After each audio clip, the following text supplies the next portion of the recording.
Buenas tardes. Esta es la séptima charla del cursillo sobre crítica del pensamiento trascendente. El título que le podemos poner a la charla de hoy es La comunicación trascendente. Y es evidentemente uno de los problemas que pudiéramos decir más prácticos de toda esta temática. Porque siempre un anhelo del ser humano es llegar lo más lejos que pueda. Yo les he contado cómo en la misma Biblia se ve en algunas partes, y se ve en unas partes como pecaminoso este hecho de querer salir por su propia cuenta del ámbito de la vida humana y tener otro tipo de existencia más allá de lo natural y de lo humano.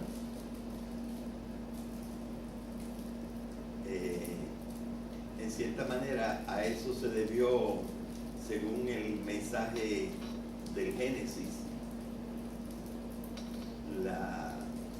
a eso se debió el diluvio, porque los hombres querían vivir de una manera que incluía una vida no propiamente humana, y a la imitación de los ángeles o hijos de Dios mencionados en el capítulo 6 del Génesis, que visitaron la tierra y se acostaron con las mujeres y nacieron los gigantes. Allí es una de las partes donde el agiógrafo, es decir, el que escribe, le hace decir a Dios: no permanecerá mi espíritu siempre con esta gente, porque son rebeldes y no quieren ser lo que tienen que ser. Y es la interpretación que yo tengo también de un texto que ordinariamente se toma como si fuera un texto relativo a la homosexualidad. Naturalmente que tangentemente parece referirse a la homosexualidad, pero yo estoy convencido de que ese no es su sentido primordial. Se trata de la visita de dos ángeles que primero pasaron por donde estaba Abraham, y después siguieron hacia Sodoma y Gomorra, en donde vivía un sobrino de Abraham llamado Lot, el cual fue uno de los pocos justos, que no llegaban a 10, porque Abraham, según el mensaje del Génesis, logró que Dios bajara el número de la gente justa que vivía en Sodoma y Gomorra, para no mandarles un incendio si había 50, y luego si había 40, luego si había 20, y luego si había 10. Pero Abraham no llegó más lejos. Entonces, en cierta manera, el relato es que los que vivían y que eran justos en Sodoma y Gomorra eran nada más Lot, su mujer y sus 2 hijas. Llegaban a 4, y por eso los ángeles bajaron a Sodoma y Gomorra para quemarla. Entonces se cuenta que se quedaron en el parque, en la parte central de Gomorra o de Sodoma. Pero Lot, que lo vio, hizo un acto justo porque conocía la manera de proceder de los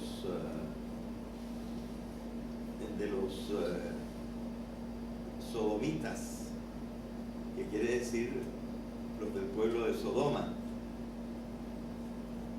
Entonces, sin saber que eran ángeles, se fue a donde ellos estaban y les dijo que pasaran la noche en su casa para que no fueran molestados. Y al atardecer, ya ellos dentro de la casa y tirado el cerrojo, empezaron a tocar los sodomitas en la puerta de la casa de Lot, diciéndole: danos a los extranjeros. Entonces allí es donde el texto se pone un poquito oscuro, porque incluso Lot dice una cosa absolutamente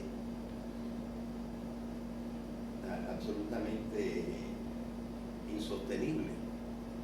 Les dice: estos son extranjeros, no los molesten.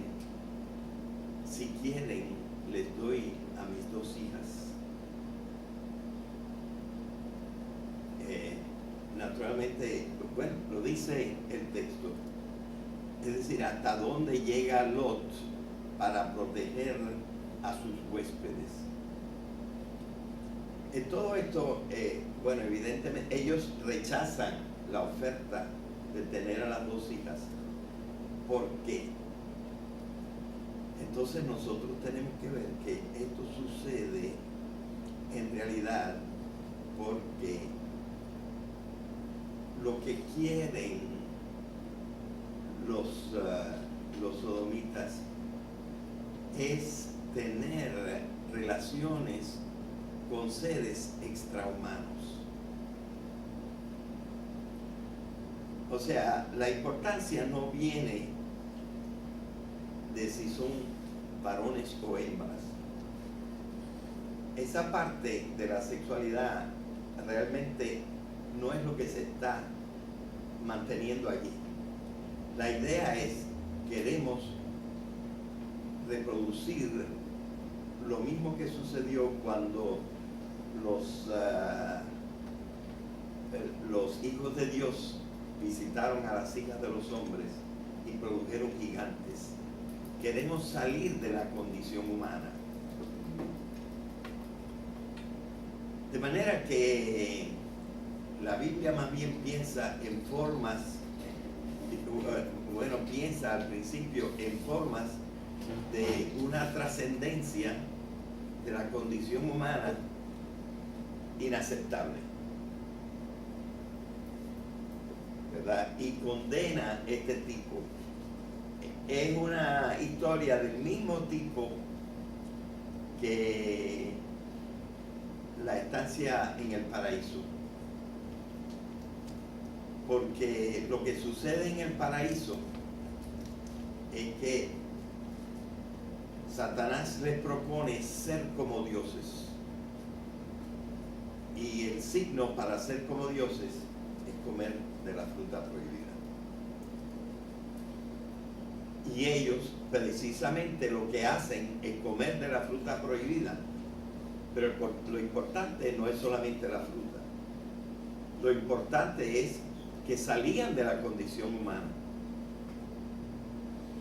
Curiosamente, esa condición humana rebasada es el conocimiento, es la ciencia, es conocer la realidad. Son formas de trascendencia prohibidas. Pero evidentemente el cuerpo mayor de la Biblia nos habla de una trascendencia como debe ser. Y la trascendencia como debe ser es entrar en contacto con Dios. Así que hay una trascendencia ilícita cuando el hombre quiere trascender por su propia cuenta en contra de la divinidad, no sometiéndose a las leyes de ser un ser humano. Y otra idea es la trascendencia legítima. Así que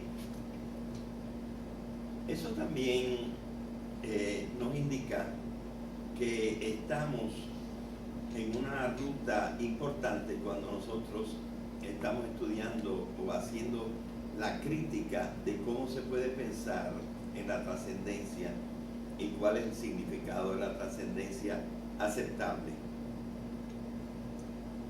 Y para ello, claro, nos estamos refiriendo ahora a una trascendencia que podemos llamar la trascendencia absoluta. La trascendencia absoluta sería una trascendencia no como la trascendencia humana de que ya nosotros hablamos, que es que el hombre llega al conocimiento primero de la verdad y después del bien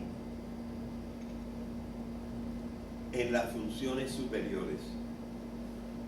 Entonces tenemos que considerar que ya el mismo hombre es un ser que trasciende a todos los otros seres.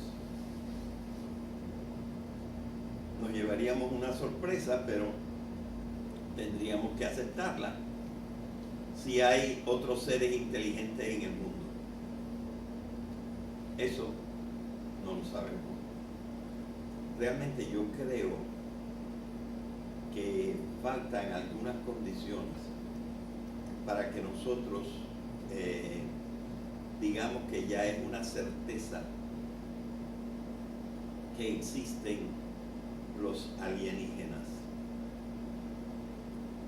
Hay quien lo asegura, hay quien habla de pruebas, pero yo creo que realmente faltan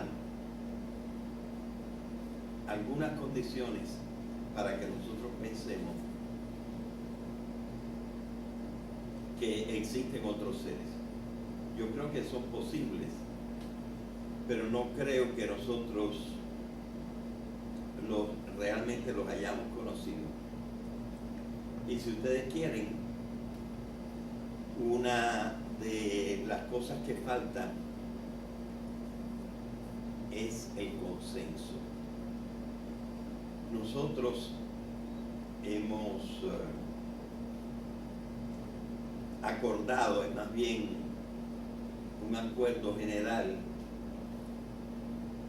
sobre todo un acuerdo de la ciencia, que un requisito elemental para que una cosa sea científicamente conocida es que reúna el consenso de los expertos. Por eso también la ciencia es siempre provisional, porque puede llegar el momento en que aparezca el consenso de los expertos. No me quiero detener sobre la existencia de los alienígenas, porque es un tema que solamente muy tangencialmente tiene algo que ver con la trascendencia.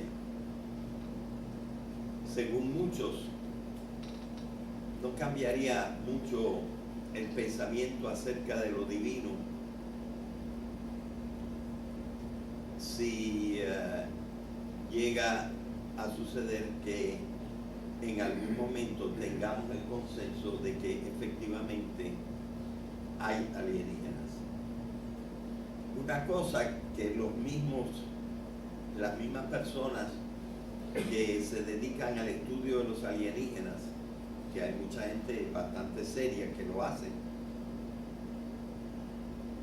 es que ellos dicen que no hay el consenso porque en general las clases militares de los principales países están opuestos a la revelación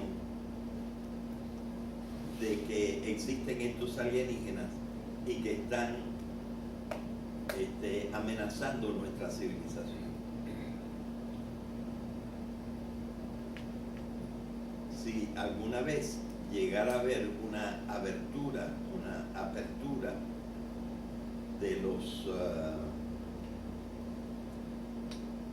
los militares que públicamente declararan que ellos tienen conocimiento de apariciones de alienígenas, entonces por lo menos yo creo que se acercaría más la llegada de un consenso de que existen los alienígenas. Pero yo conozco por lo menos 2 libros muy serios de científicos, uno de ellos religioso y el otro no religioso, que dice que lo más probable es que no exista. Así que no hay consenso sobre los alienígenas. Pero nosotros sí somos trascendentes, como he dicho, pero no con la trascendencia absoluta. No sé si en una de las primeras clases dije que la palabra trascendencia absoluta, tomada en su sentido exacto, no puede ser verdad. Porque la palabra absoluto quiere decir totalmente suelto, que no tiene relación. Soluto, como en solución, es algo que está suelto, que no es compacto. Absoluto quiere decir, por lo tanto, que está alejado de toda relación. Y precisamente nuestra concepción de la divinidad es más bien que la divinidad en cierta manera puede ser alcanzada, de cierta manera puede ser alcanzada. Entonces tenemos que distinguir y decir que la palabra trascendencia absoluta en cierta manera participa de la naturaleza de la metáfora, porque en el sentido recto de trascendencia absoluta pues no habría, porque más bien cuando nosotros pensamos en el Ser Supremo, pensamos en el Ser Supremo como relevante para nosotros. Y por ejemplo las Escrituras nos lo presentan precisamente como deseoso de entrar en contacto con nosotros. Y también habla, por ejemplo, en los Salmos, del deseo de los hombres de encontrar al Ser Supremo. Así que por lo menos algunas tradiciones nos hablan de que la trascendencia en sentido estricto no puede ser completamente absoluta, pero entonces hay que buscar una distinción porque se habla de una trascendencia absoluta y de otra que no lo es.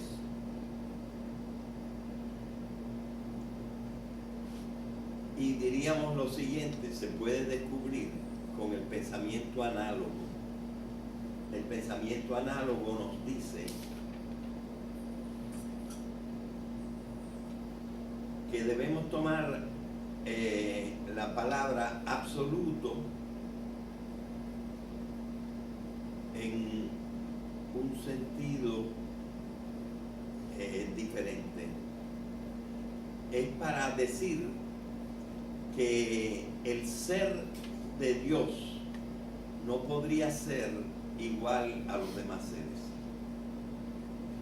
Y la diferencia entre el ser de Dios y el ser de los demás seres es la necesidad. Es decir, mucha gente tiene la reflexión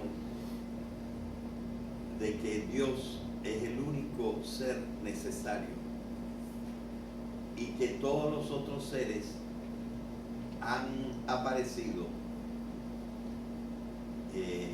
como se dice, contingentemente.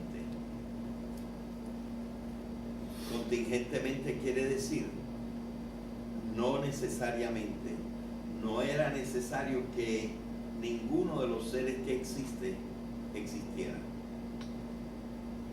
Todos los seres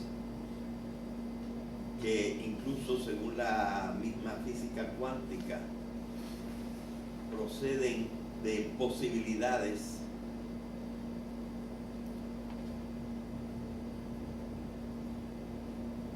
todos los seres proceden de posibilidades, pero en el pensamiento de muchos no todas las posibilidades se realizan. Y a nosotros nos parece exacto eso cuando nosotros decimos que, por ejemplo, los seres humanos nacen de un espermatozoide que persigue a un óvulo, pero en la misma eyaculación se produjeron miles de otros espermatozoides que no realizan la fecundación de ningún óvulo. Y muchos óvulos de mujeres se desintegran sin haber sido fecundados. Luego nosotros vemos que el hombre es un ser que lo mismo que existió, y algunos han existido, otros no han existido. Las posibilidades no se han realizado. De tal manera que hablar de la trascendencia absoluta es hablar de un ser que sí fue necesario para que todo lo demás existiera. Así que esa es la diferencia y la manera de poder aceptar la idea de un ser de trascendencia absoluta, en el sentido análogo de que significa que es el único ser necesario, mientras los otros seres no son necesarios, son contingentes. Eso yo creo que lo acepta la inmensa mayoría de las personas, aunque en la teoría de los multiversos, en la teoría llamada del string theory, se piensa que en algún multiverso todas las cosas que son posibles se habrán realizado. Pero esto no es más que hasta ahora una teoría que no podemos confirmar de ninguna manera, porque entre otras cosas no tenemos conocimiento de ningún otro universo. Solamente un pensamiento hipotético que podríamos explorar y seguramente se irá explorando. Bueno, pero hay un carácter de lo absoluto, de la trascendencia absoluta, que nosotros deberíamos comprender mejor, y es la siguiente: si una cosa verdaderamente rebasa todo límite, entonces rebasa también el límite del universo que nosotros conocemos. Es decir, lo trascendente está en lo inmanente.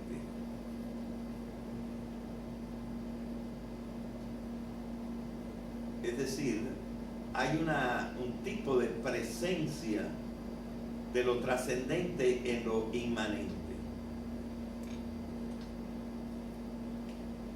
Porque si no, no estaría el ser trascendente trascendiéndolo todo. Y hay, por ejemplo, una palabra de San Agustín que dice que Dios es más interior a nosotros que nosotros mismos. Y hay toda unas explicaciones acerca de que el fundamento de nuestra existencia es la sostenida existencia de Dios. La diferencia que se dice que hay entre la causa trascendente o causa primera y todas las otras causas que nosotros llamamos causas segundas y que se encuentran en una cadena, la diferencia entre las dos es que la causa primera no desaparece, es necesaria para la existencia de las causas o de los seres causados secundariamente. Mientras que las causas segundas, en cualquier punto de la secuencia que estén, pueden desaparecer sin que necesariamente desaparezcan sus efectos. Es decir, por ejemplo, si admitimos que los padres son la causa de la existencia del hijo, los padres pueden desaparecer y el hijo seguir viviendo. Y lo mismo en las especies, de la semilla al árbol, al fruto y otra vez a la semilla, ¿verdad? Pueden desaparecer las causas segundas y sus efectos no necesariamente desaparecen.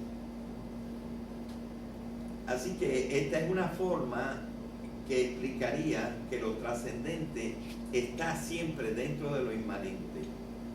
Y entonces podemos encontrar a la trascendencia, en cierta manera, dentro de nosotros mismos. Bueno, sin embargo, en aquellas cosas que nosotros tenemos, que son el conocimiento y la voluntad, son las dos cosas trascendentes nuestras, tienen sin embargo unos límites. Y según estos límites, no se puede concienciar la trascendencia por métodos inmanentes. Por los métodos inmanentes, sobre todo como los estudia la ciencia. Se necesita invocar la abstracción propia del pensamiento análogo para hablar de causas primeras. Y se necesita además, porque lo trascendente, recuerden ustedes que tratamos de explicar que en lo trascendente tenemos que pensar con el pensamiento unívoco, con el pensamiento análogo y con el pensamiento metafórico mítico. Siempre nos hace falta apoyarnos en las imágenes, apoyarnos en la fantasía, apoyarnos en la imaginación. Y uno de los pensamientos modernos más interesantes es que la fantasía, la imaginación que crea las hipótesis es incluso más necesaria que la experiencia de los sentidos en la forma en que la comprendía Hume. Es decir, se está pensando que la experiencia juega un papel importante, pero no el papel supremo en el conocimiento. Mientras que la fantasía, es decir, la cooperación del conocedor, del cognoscente, es absolutamente necesario. Así que nosotros necesitamos basarnos en lo que yo he llamado el sentido oblicuo que aparece en el pensamiento metafórico mítico. Les recuerdo que en clases anteriores nosotros hablamos que lo propio del pensamiento unívoco es que tiene un solo sentido. Lo propio del pensamiento análogo es que dos cosas que pueden ser calificadas con un mismo nombre, por ejemplo, con el nombre de ser, porque todas las cosas son seres. Sin embargo,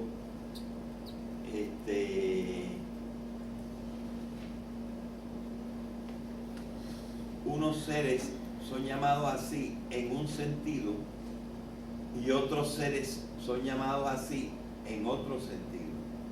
Es decir, no es lo mismo el ser necesario que los seres contingentes.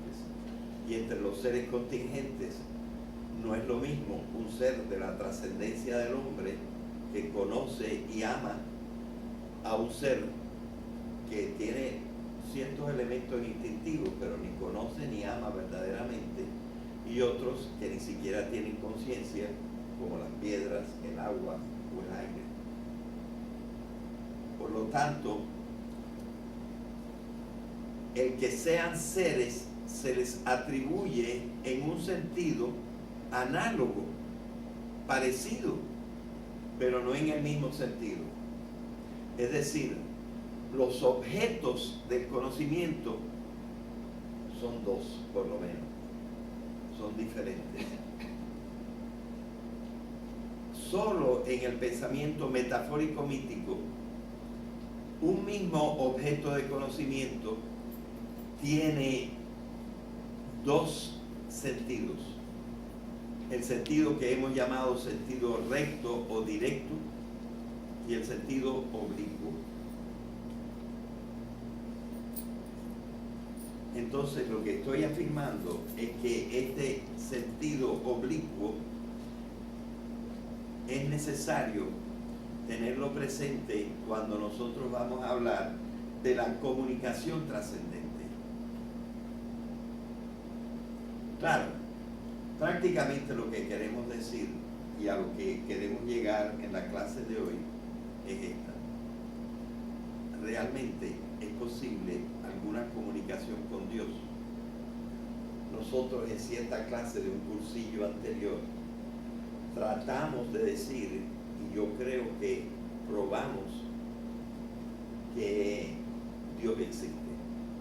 Y lo probamos no por la fe, no por la Biblia, lo probamos por la razón, atendiendo a la naturaleza del cosmos. Eso es lo que tratamos de hacer en una clase anterior. Esa clase anterior también está en el internet y también está en la biblioteca y está en la revista Ceiba y está en la página del profesor. Así que nosotros creemos que existe una cierta forma de llegar intelectualmente al ser trascendente, pero entonces a este ser trascendente le podemos poner pocas características conocibles. Es decir, no sabemos bien cómo es el ser trascendente.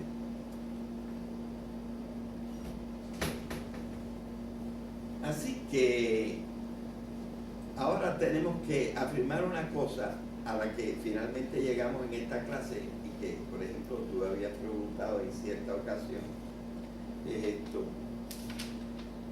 Comunicarse trascendentemente es solo posible con algún tipo de fe.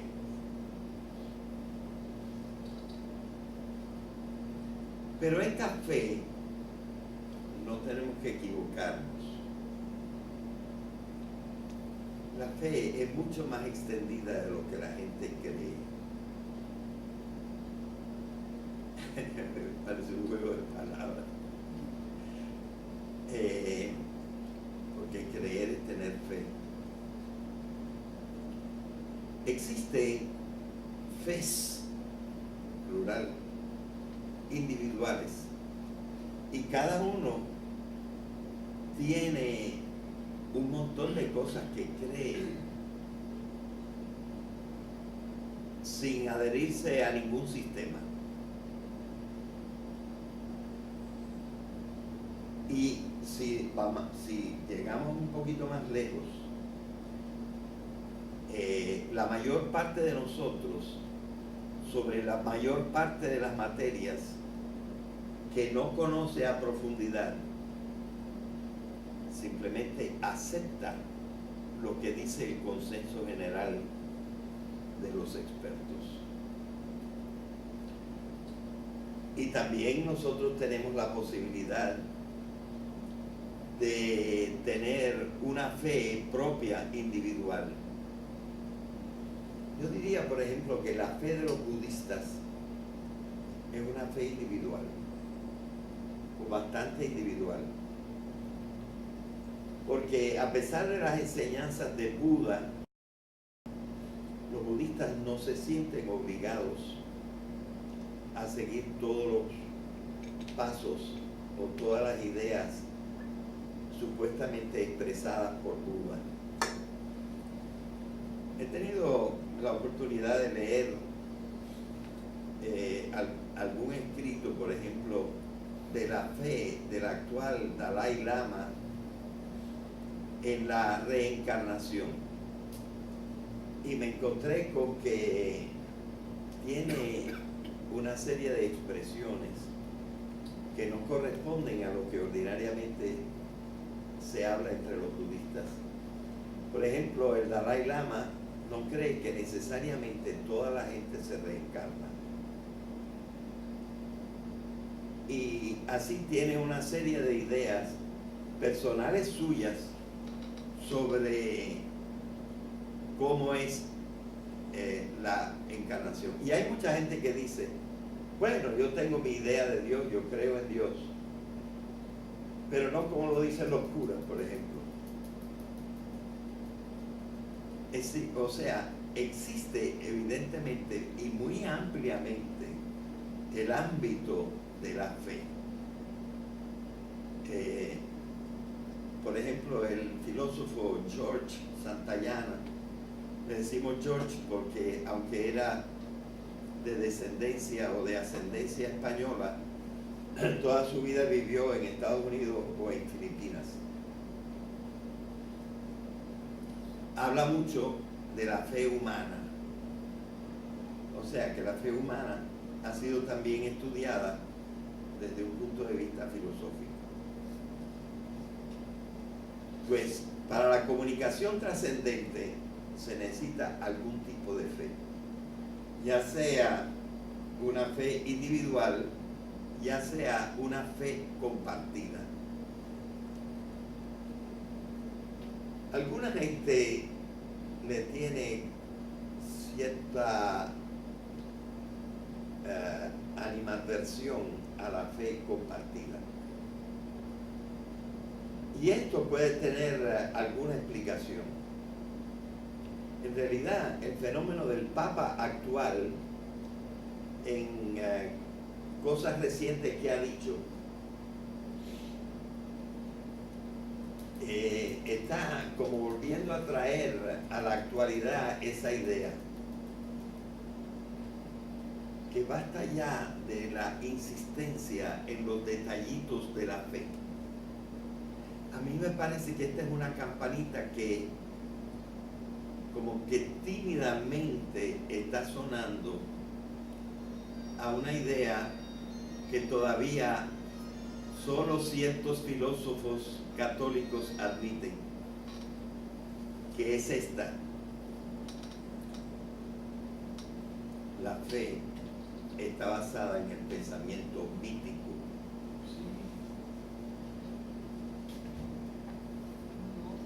porque a alguna gente le parece que mítico quiere decir falso, cuando mítico quiere decir más bien producido originalmente por el ser humano con un pensamiento digamos más básico o más primitivo, si se quiere, con un pensamiento más elemental. Pero lo elemental, aunque menos refinado, es más necesario, porque está más a la base, está más debajo. Y esto es lo que pasa con el pensamiento mítico. Y estudiando algunos pasajes de Aristóteles, me ha parecido que es la razón por la cual él, en la metafísica, alude al pensamiento mítico, porque quiere explorar las cosas desde sus aspectos más elementales. Y ya nosotros hemos llegado a la conclusión de que el pensamiento mítico no se puede aceptar con sus propias palabras, que las propias palabras del pensamiento mítico nos pueden inducir al error con la interpretación literal. Así que en ese sentido nosotros sabemos, por lo menos en la teoría que yo estoy desarrollando en esta clase, que se da por sentado que las representaciones de la fe son por necesidad inadecuadas. Y me atreví a dar el ejemplo de la resurrección, cosa que he estudiado bastante seriamente en un artículo que, si no he dado a conocer, es porque necesita más conocimientos técnicos de una serie de realidades lingüísticas e históricas. Pero es por si ustedes lo quieren, lo tengo. Es el estudio, digamos, más profundo que he hecho acerca de la relación entre el lenguaje y pensamiento religioso. Pues bien, yo me he atrevido a decir que la resurrección no es la vuelta de las células a la vida, lo cual no quiere decir que la resurrección no signifique nada. Significa que la resurrección es algo que es mal interpretado si se toma como la vuelta a la misma vida que nosotros tenemos. Y por eso hay una serie de metáforas en que en la resurrección de Cristo se trata, como dice el mismo Pablo, de un cuerpo celeste. Ahora ustedes me quieren decir qué cosa es un cuerpo celeste. Evidentemente se trata entonces, que él está tratando de decirnos, esto es una metáfora. Entonces quizá nosotros podemos encontrar algo como supervivencia, es decir, algún tipo de existencia después de la muerte, algún tipo de existencia después de la muerte, a lo que podemos llamar resurrección, y que esa existencia ni siquiera es dependiente de que hayamos muerto, puesto que el mismo Pablo, dentro del pensamiento religioso admitido, que es la palabra, supuestamente palabra de Dios, el mismo Pablo nos dice que, me parece que eran los colosenses o no sé qué grupo a quien él les escribe, ya están resucitados. Yo estoy seguro de que en este momento, si me oyeran, tengo un poquito de esperanza en Francisco. Lo que pasa es que Francisco no me parece que quiera insistir mucho en lo intelectual, sino solo en lo práctico.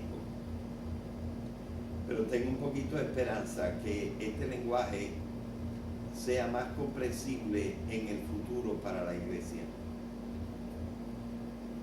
Yo no niego la resurrección, solo niego las formulaciones, porque las formulaciones dadas, sobre todo por lo que llamamos los dogmas, quizá hasta ahora han sido las únicas posibles, pero ciertamente no son exactas.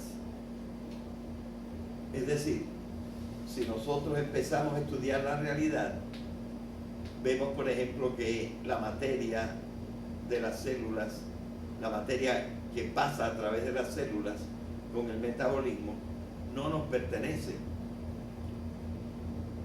y que las estructuras de nuestras células a la hora de la muerte desaparecen. Entonces realmente el pensamiento acerca de una resurrección que fuera volver a una vida parecida a la que ahora tenemos es simplemente tener una concepción inconcebible. Pero eso no es lo mismo que negar la resurrección. Y eso es lo que me gustaría que comprendieran muchos teólogos. Yo lo que veo es que apenas algunos teólogos en este momento están vislumbrando que las formulaciones pueden ser necesariamente inadecuadas, porque nosotros estamos usando un tipo de pensamiento que es uno de los pocos pensamientos asistido por el pensamiento análogo con que se puede llegar a las cosas trascendentes, ¿verdad? O sea, yo estoy tratando de explorar la fe, pero tengo que recordarles que cuando nosotros hablamos de la fe, prácticamente todo lo que decimos está dicho con unas palabras que no pueden ser. Como por ejemplo la ascensión de Cristo o estar en el cielo. Esto lo comprenden ya algunos teólogos y dicen, el cielo es un estado, no un lugar. Bueno, ya esto es un poquito entrar en la idea de que las formulaciones son necesariamente inadecuadas.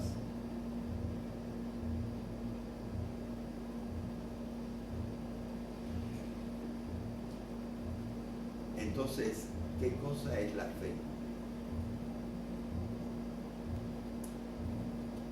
Bueno, hay un pasaje de Hebreos que define la fe. Pero bueno, yo una vez traté de traducir y de buscar traducciones de ese pasaje, y hay por lo menos 14 o 15 que encontré maneras diferentes de traducirlo.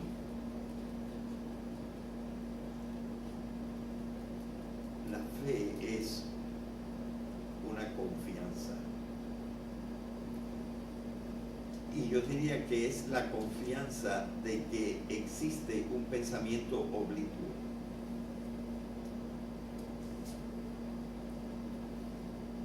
Es decir, que cuando decimos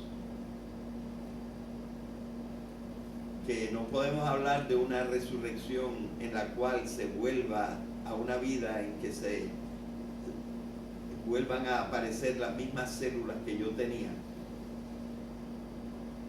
Eso no quiere decir que no pueda tener otra significación. O sea, la fe es una confianza en que el pensamiento metafórico mítico tiene un segundo sentido. Y que ese segundo sentido, quizá con la ayuda del pensamiento análogo, que es una forma superior de abstracción, que algunos no admiten, pero con la ayuda del pensamiento análogo puede hacer sentido.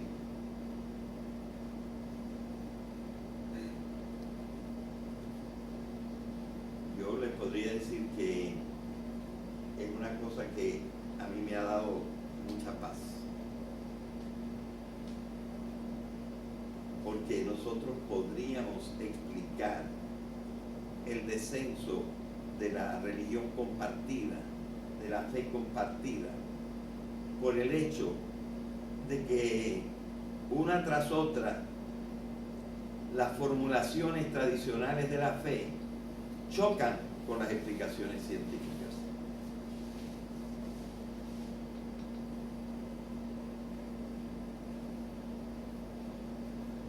Entonces, el asunto es que si no hay un pensamiento oblicuo, si no hay otra forma de comprenderlo, entonces habría que desechar la fe. Y lo que nosotros vemos que pasa en el mundo moderno con lo que pasa en el mundo moderno con el fundamentalismo es que se obstinan en conservar el pensamiento recto de las palabras con las cuales la fe está expresada.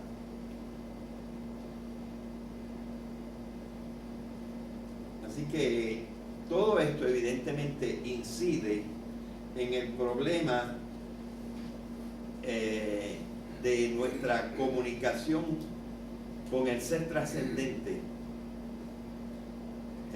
que empiezo hoy y que en la próxima charla trataremos de continuar estudiando más especialmente lo que se llama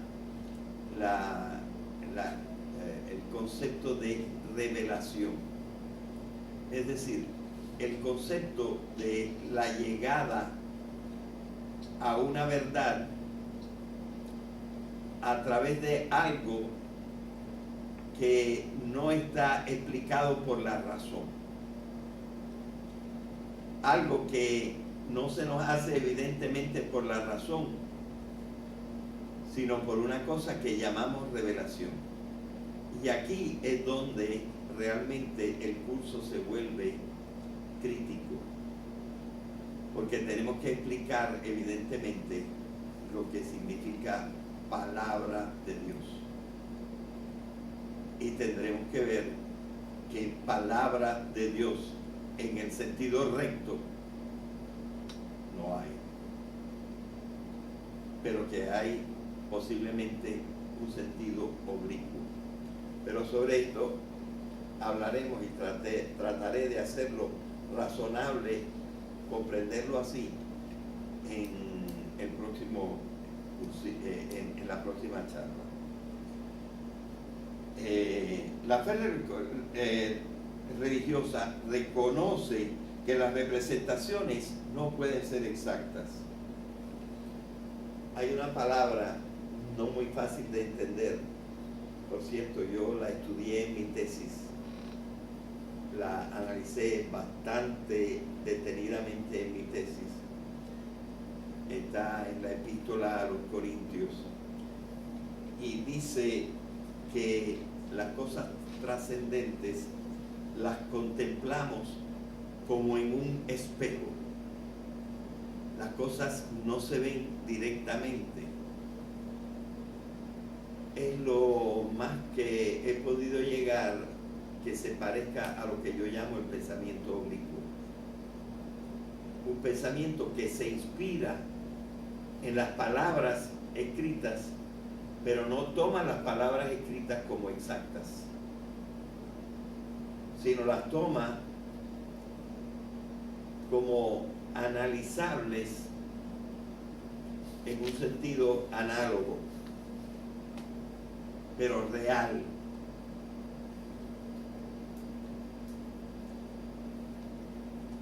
Bueno, quisiera decir lo siguiente. Mucha gente se contenta con lo que se llama la fe individual. Dice, bueno, yo creo lo que yo creo. Y esto naturalmente, pues, hasta cierto punto es válido, porque cada uno es una persona. Y si es una persona, tiene una cierta independencia de su razón.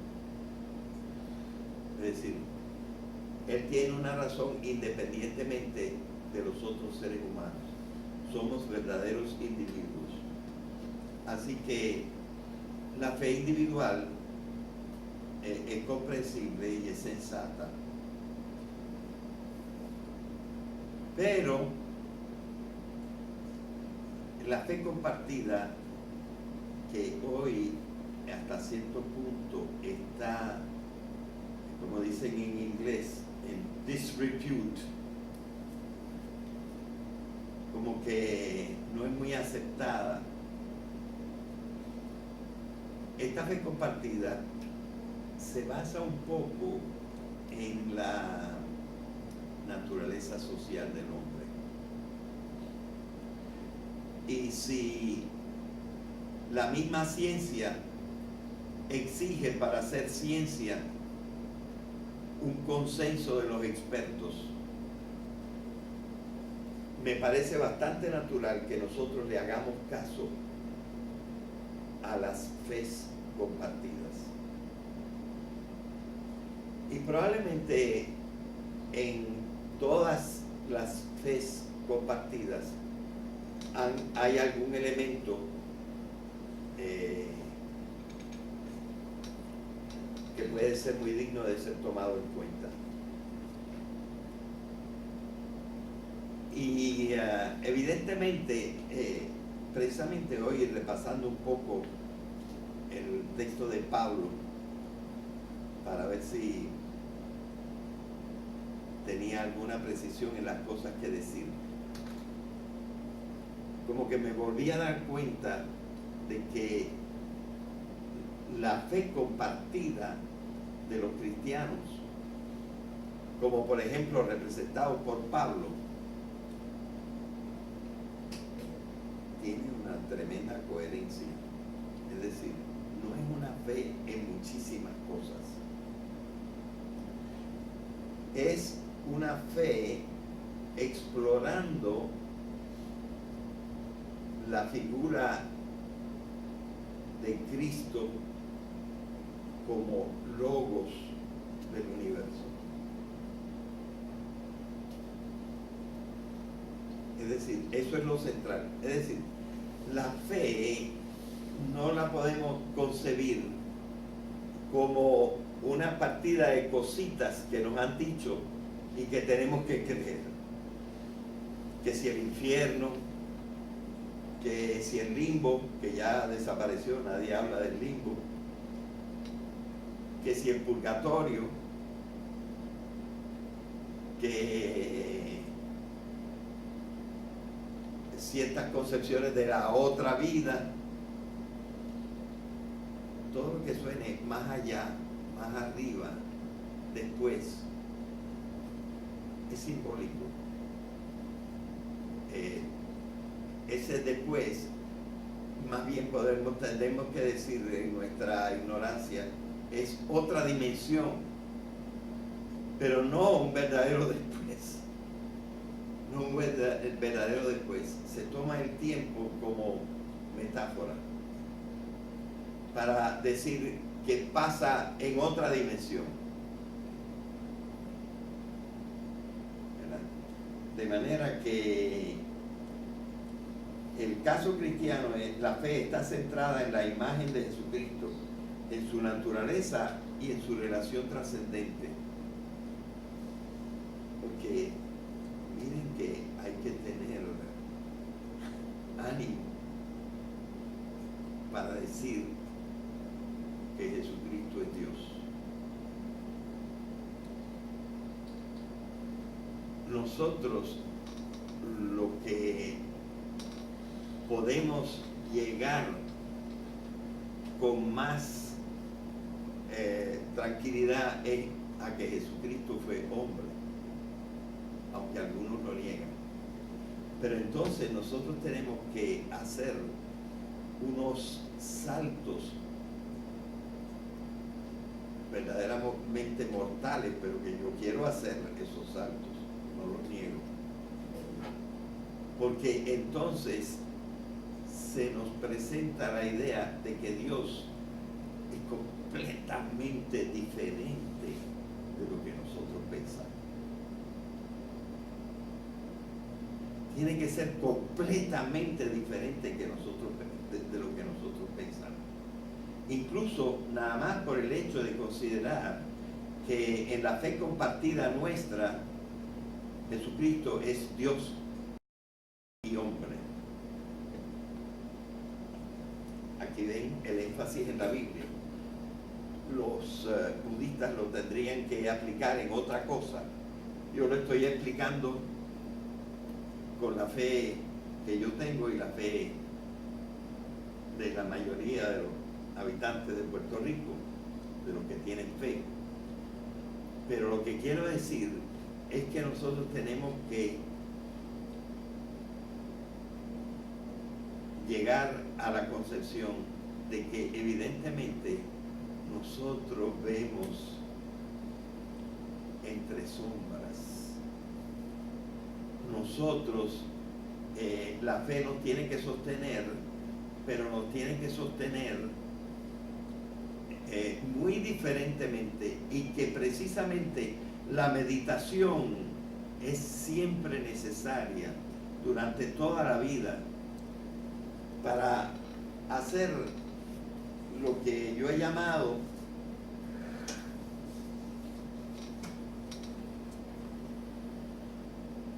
una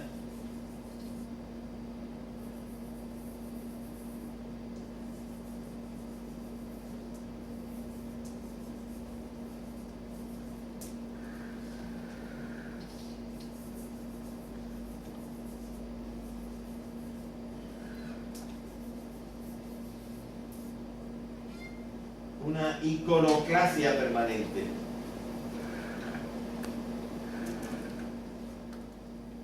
Cuando la fe judía resucitó o se estableció con fuerza en el Imperio Romano de Oriente en el siglo VI,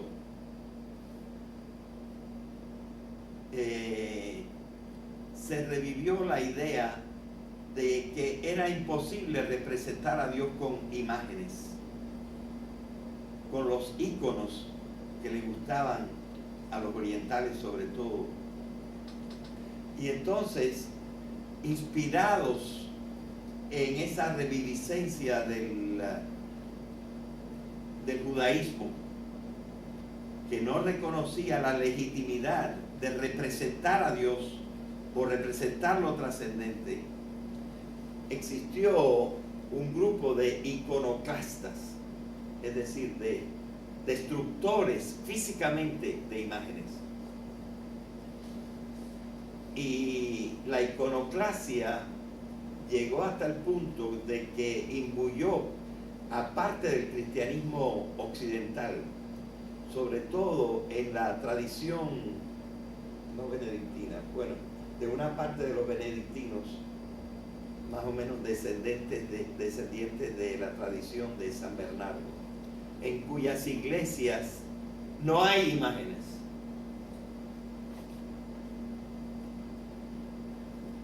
Bueno, la convicción de que no es posible representar a Dios y que es una especie de idolatría como la del becerro de oro, de representar a Dios,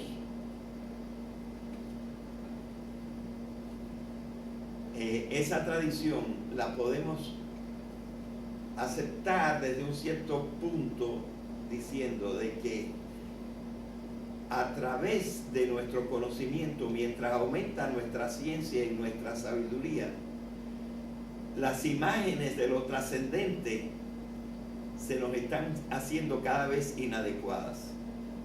Es decir, ideas que teníamos a los 20 años, tenemos que transformarlas a los 40.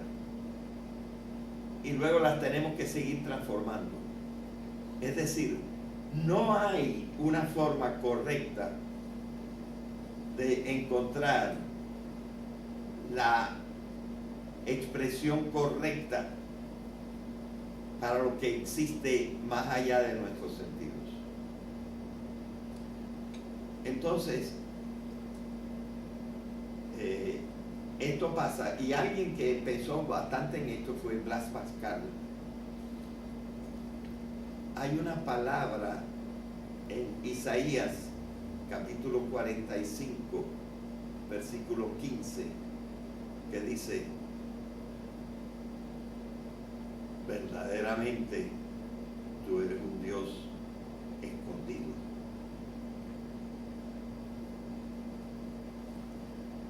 Los judíos, los hebreos, están más apegados a esta idea, más apegados que nosotros. Y al parecer parece como más intelectual la posición de ellos. Pero la nuestra le da más valor a lo sensible. Y lo sensible, por ejemplo, en la explicación mía, es el hecho de la admisión de que tiene un sentido el pensamiento mítico. Y que tenemos que tener un respeto por el pensamiento mítico. Siempre sabiendo que nunca nos podemos parar en el proceso de elaboración de nuestro pensamiento para comprender mejor una cosa incomprensible. Es decir, Dios es un ser inconocible. El Padre representa la incognoscibilidad de Dios. Y el Hijo y el Espíritu Santo representan la comunicabilidad de Dios. Por eso en el concepto de la Trinidad se habla de las misiones. Dios no viene él mismo, el Padre no viene él mismo. Viene Dios mismo en otra forma y revestido de un vestido diferente, vestido de hombre. Naturalmente eso se tiene que comprender hasta cierto punto en un sentido oblicuo. Pero es la posibilidad de que exista una comunicación.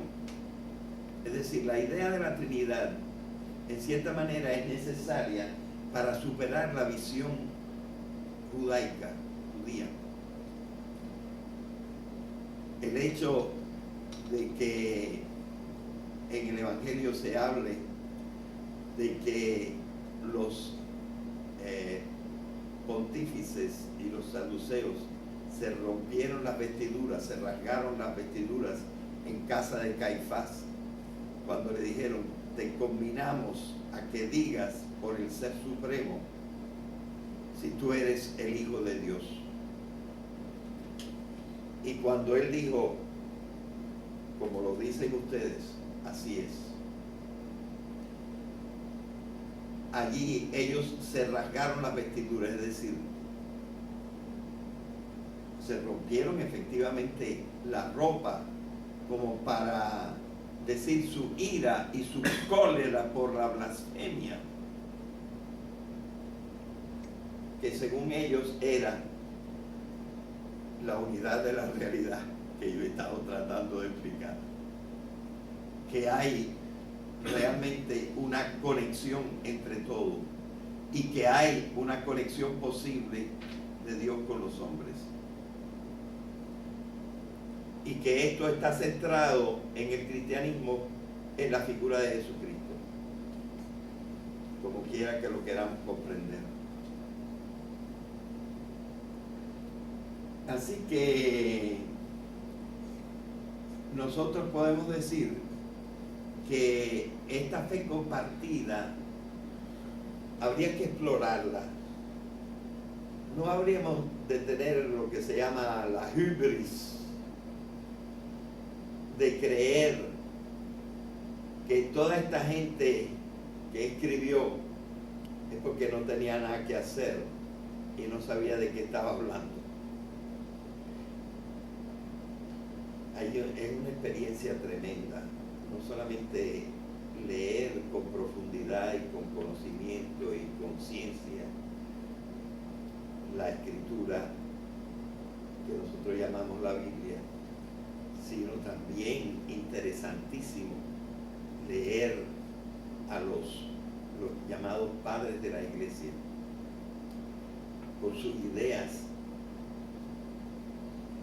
que incluso han entrado en la filosofía. Tengo un poquito la ambición en las últimas clases de mostrar esto, cómo el pensamiento trascendente realmente ha marcado el pensamiento filosófico, cómo importantísimas ideas de la filosofía se han heredado de las tradiciones bíblicas y patrísticas. Es decir, hay más unidad en el pensamiento humano de lo que pensamos. Y hay muchas cosas que en nuestra cultura, que es la cultura que ha estructurado en forma más organizada la filosofía. Hay quien llama a la filosofía una enfermedad de Occidente, y es porque, con todo el respeto a los orientales y a los africanos,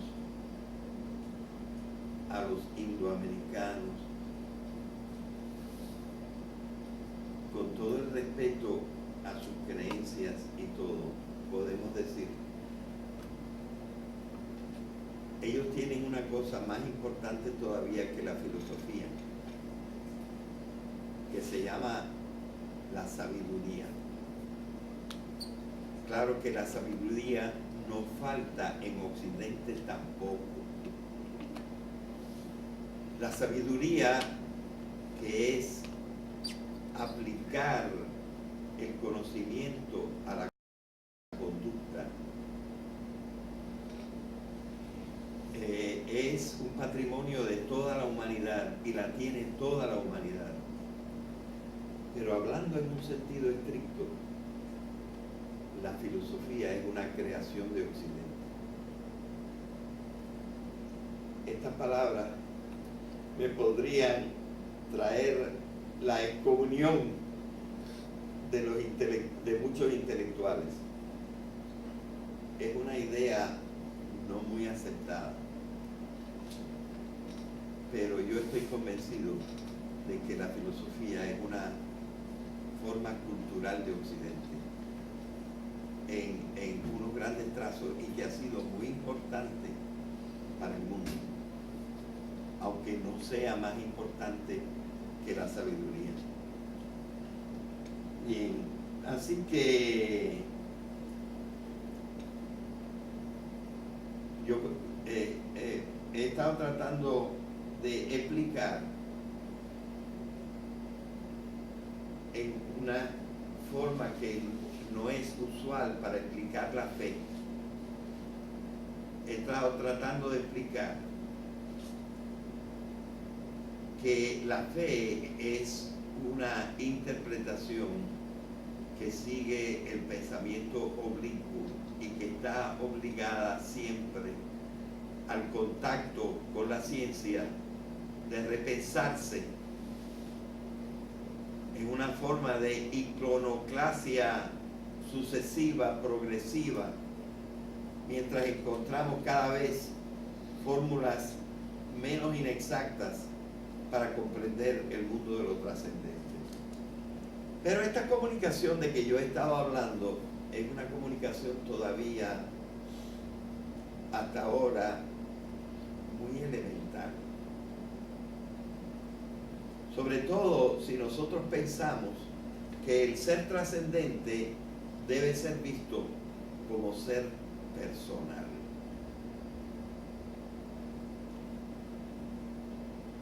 Alguna gente ha pensado que si nosotros pensamos a Dios como persona, estamos cometiendo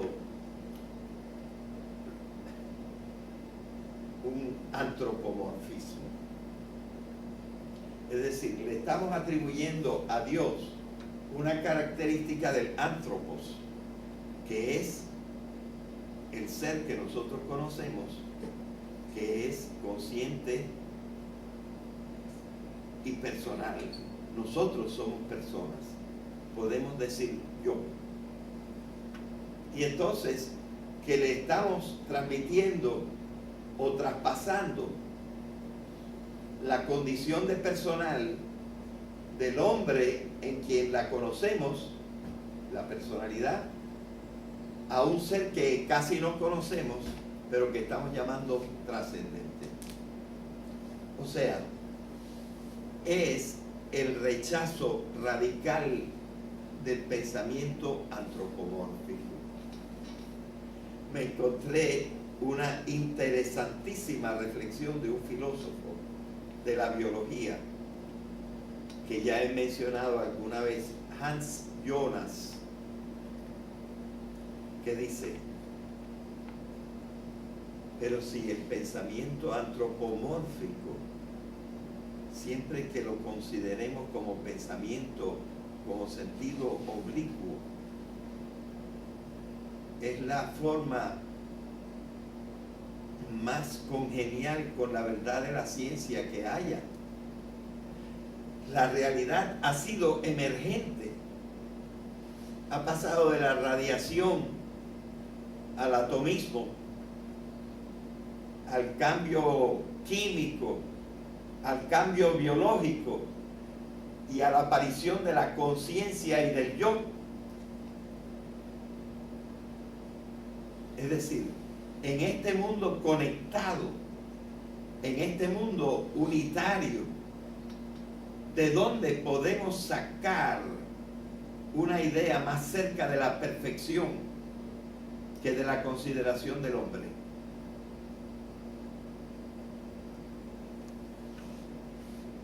Entonces nosotros podemos pensar, decir que Dios es personal es un pensamiento de una persona que no tiene altura filosófica, o es por el contrario el pensamiento de una persona que comprende la realidad como emergente y reproduciendo cada vez más las perfecciones del ser. Así que a mí me parece absolutamente necesario considerar que el ser trascendente es personal. Y si es personal, entonces la persona, la multiplicidad de las personas no es explicable sin la unidad de las personas en la sociedad. Es decir, hay necesidad de una cosa que se llama la comunicación. Es decir, si hay alguna manera un poquito racional de pensar en la divinidad, tenemos que pensar que si en la realidad terrestre existe la comunicación y existe la personalidad, esta cualidad suprema entre los seres que conocemos no puede ser carecida por la causa primera. Si hay Dios, tiene que ser personal. Vista cuál es la estructura de la realidad, que es una realidad conectada y trascendente.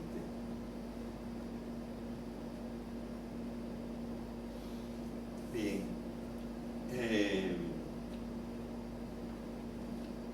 Aquí yo digo, la realidad es única y exige la pregunta sobre el ser realísimo, que sería el ser divino. Es decir, si existe la realidad, tiene que haber un ser supremamente real.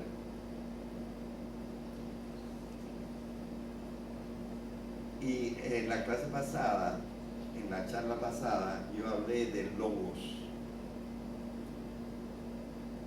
¿verdad? Hablamos del logos como la estructura de la realidad.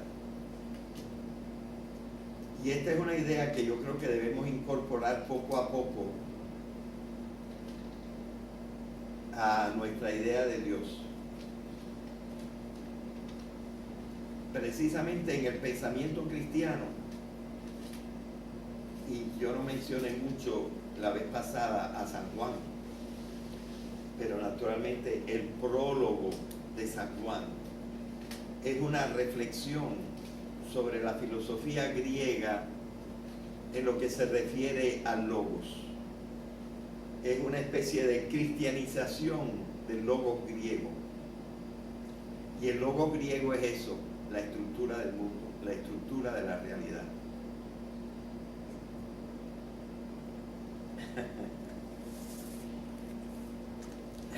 Y hay hasta las palabras con que empieza la epístola a los hebreos, que parece algo griego.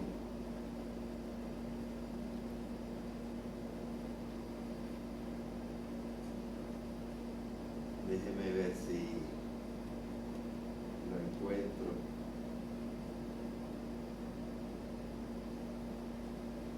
Dice el principio de la epístola a los hebreos, un escrito anónimo, atribuido así a San Pablo, pero no es de San Pablo.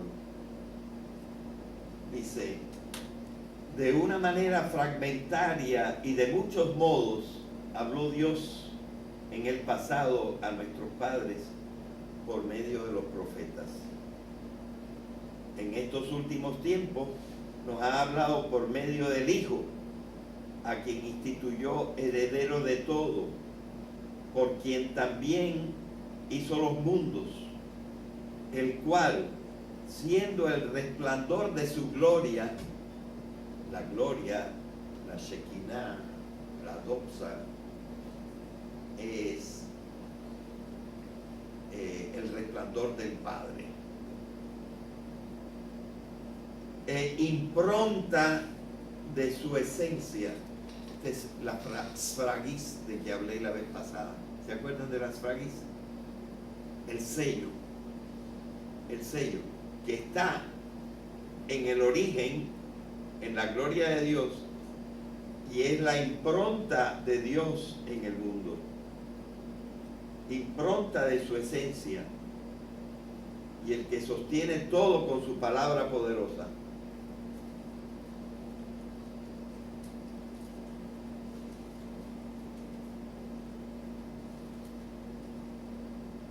Después de llevar a cabo la purificación de los pecados, se sentó a la diestra de la majestad en las alturas, con una superioridad sobre los ángeles tanto mayor cuanto le supera en el nombre que ha heredado.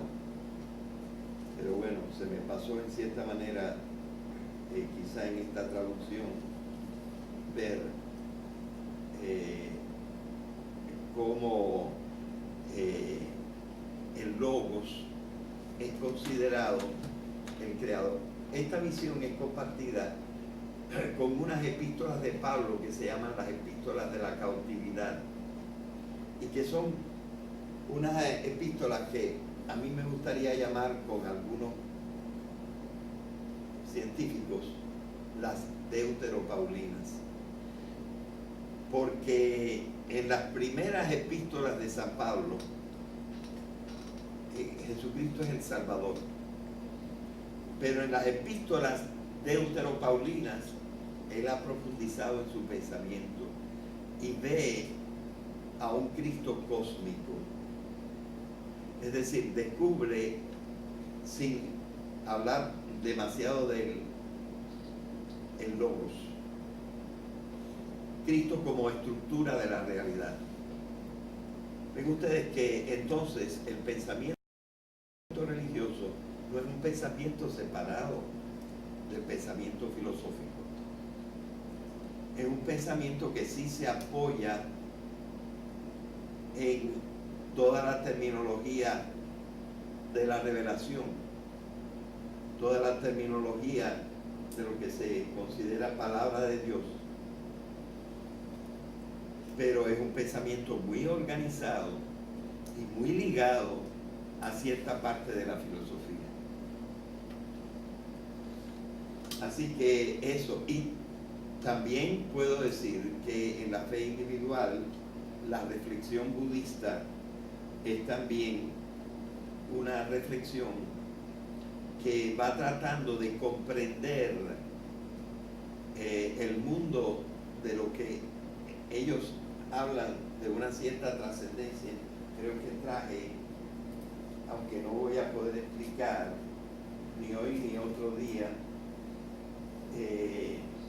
pero lo copié para ustedes, un artículo sobre, claro, es un artículo de un occidental sobre la trascendencia en el budismo. Para otro día, para la próxima vez. Creo que por aquí lo traje, pero no lo encuentro en este momento. Te lo daré después, porque yo creo que no me debe haber faltado. Aquí está. Bueno, después lo toman. Trascendencia o inmanencia en la visión budista. Está en inglés. Después pueden cogerlo. O sea que también hay una cierta trascendencia en la tradición budista y en otras tradiciones no cristianas. Bueno, quiero decirles que la fe, sobre todo por esta condición de la permanente iconoclasia en que nos tenemos que meter, la fe no excluye la duda. Es decir, es una experiencia de toda la gente de fe que han tenido dudas. Y yo puedo decir que en mi propia experiencia, que he estudiado la fe desde pequeño y muy insistentemente, también ha estado muy presente la duda.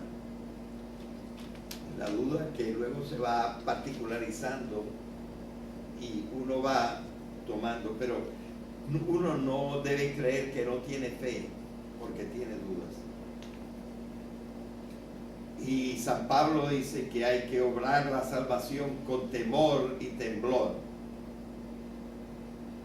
Y la experiencia mística nos habla de que los místicos como Santa Teresa, San Juan de la Cruz y otros pasaron por lo que se llama la noche oscura, en que, diciéndolo así, en bruto, no creían en nada y sin embargo trataban de conservar la fe.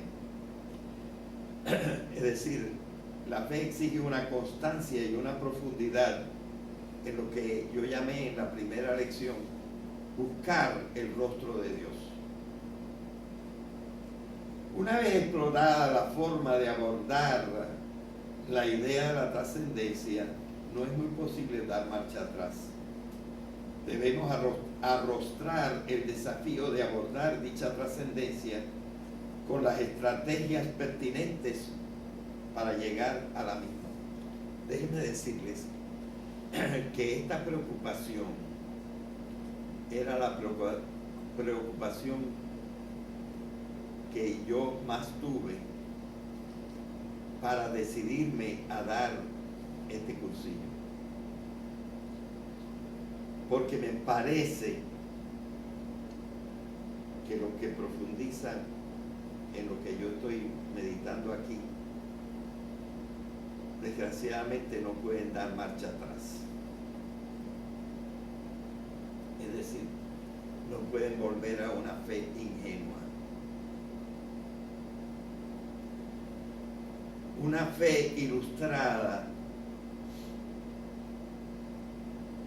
si es bien llevada y si es llevada con humildad,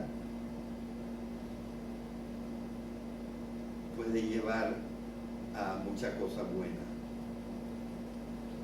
Pero el problema es cuando uno descubre un poquito los intríngulis de la fe, ¿verdad? Y digamos, esta forma de que nunca podemos precisar a fondo las cosas, aunque evidentemente creo que nos lleva, yo creo que hice una decisión sabia en mi vida. Yo que deliberadamente me aparté un poco de la religión, pero no del todo, y decidí, incluso en mis momentos más oscuros, continuar con la práctica,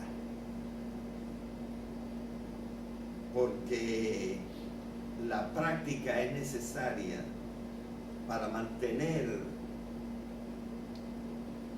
el sentido y el espíritu de creer en una trascendencia. Y digamos, mis misas, voy a la misa una vez a la semana, el sábado para el domingo.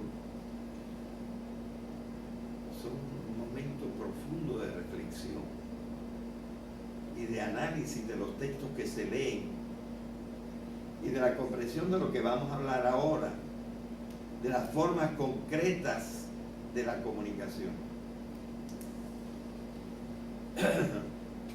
Pero no hay marcha atrás. Es decir, no puedes volver a la fe ingenua,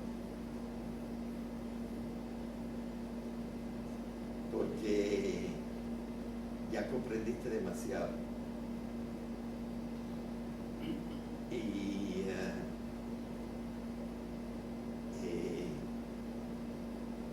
ves una cierta coherencia en la manera que tú piensas.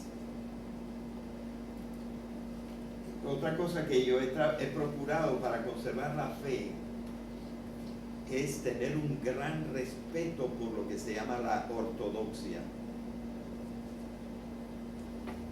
Diríamos, por el camino central del consenso cristiano.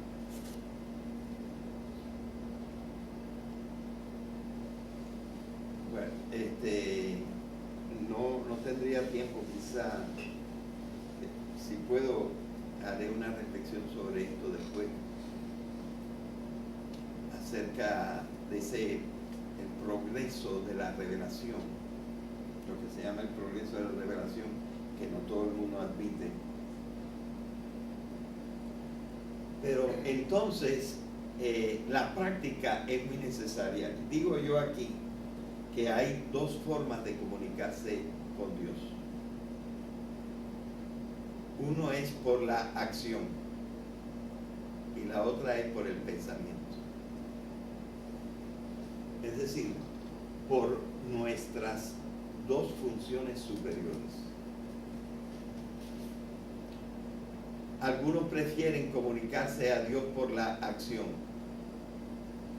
por medio de la acción, con Dios por la acción, y otros por el pensamiento. No debe ser exclusiva. Naturalmente, la meditación, la oración, son las formas de comunicarse con Dios por el pensamiento. Y otra forma más humana, y al decir más humana, quiero decir también más sensible, más sensorial, más, como dicen los franceses, terre à terre, es decir, rozando la tierra, es por el rito, tan despreciado por algunos. A mí me encanta el rito, incluso el rito africano. Una película que me ha impresionado más que muchísimas otras es una película brasileña que se llama Orfeo Negro, en donde hay una exploración del trance, que es una especie de trascendencia. Y yo creo que es una cosa sumamente legítima y muy bien conservada. Yo diría que casi más que en todas las otras tradiciones por las religiones africanas. El rito. Siempre que nosotros consideremos que el rito también participa de la naturaleza de lo metafórico mítico. Es decir, que nosotros comprendamos que el rito nunca pierde su carácter de play, de juego, de drama, de representación. Si ustedes comprenden, por ejemplo, la misa como volver a vivir la muerte y resurrección de Cristo, lo mismo que el bautismo, es pasar por debajo de las aguas que representan la muerte, ¿verdad? Y esto evidentemente tiene su parte simbólica. No es una cosa, digamos, físicamente exacta. No nos morimos al bautizarnos, ni siquiera cuando es el bautismo de inmersión. Es decir, para comprender el rito y no creerlo una bobería,